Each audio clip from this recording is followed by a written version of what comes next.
You may have noticed that many spacecrafts aren't shaped like planes, at least not yet.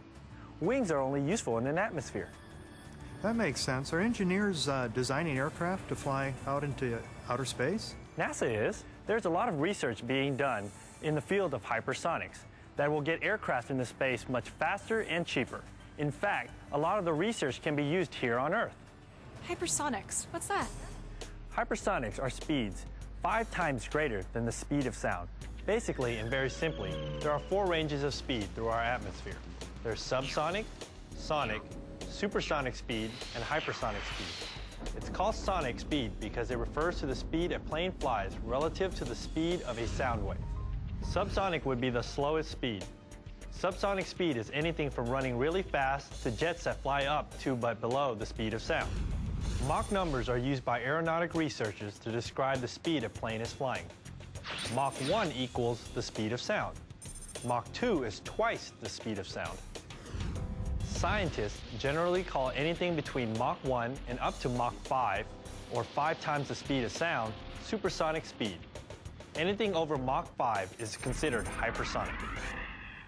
So, if Mach 1 equals 1,225 kilometers per hour, or 761 miles per hour, what would Mach 5 be? 6,125 kilometers per hour, or 3,805 miles per hour. And if something is Mach 10, it would be traveling 12,250 kilometers per hour, or 7,610 miles per hour. That's like going to Los Angeles, California to Sydney, Australia. Wow, I can't imagine something moving that fast.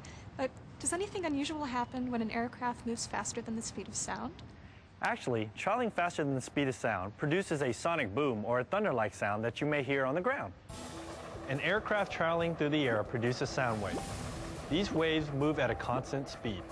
If the plane is traveling slower than the speed of sound, the sound waves can be spread out ahead of the aircraft. A stationary airplane produces sound waves. Sound waves are produced at a constant frequency, and the wavefronts propagate symmetrically away from the source at a constant speed. The distance between wavefronts is the wavelength. At higher speeds, however, the aircraft begins to overtake those sound waves, which can't move any faster. The aircraft pushes on the sound wave, which gets closer together in front of the noise. The sound waves pile up into a kind of wall of sound. This wall is due to the intense pressure of air molecules, which transmit the sound wave. Flying within this pressure front produces a very turbulent and bouncy ride.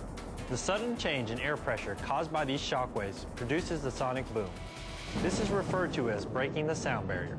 The source is moving faster than the sound waves it creates, and it actually leads the advancing wavefront. The sound source will pass by a stationary observer before the observer actually hears the sound it creates.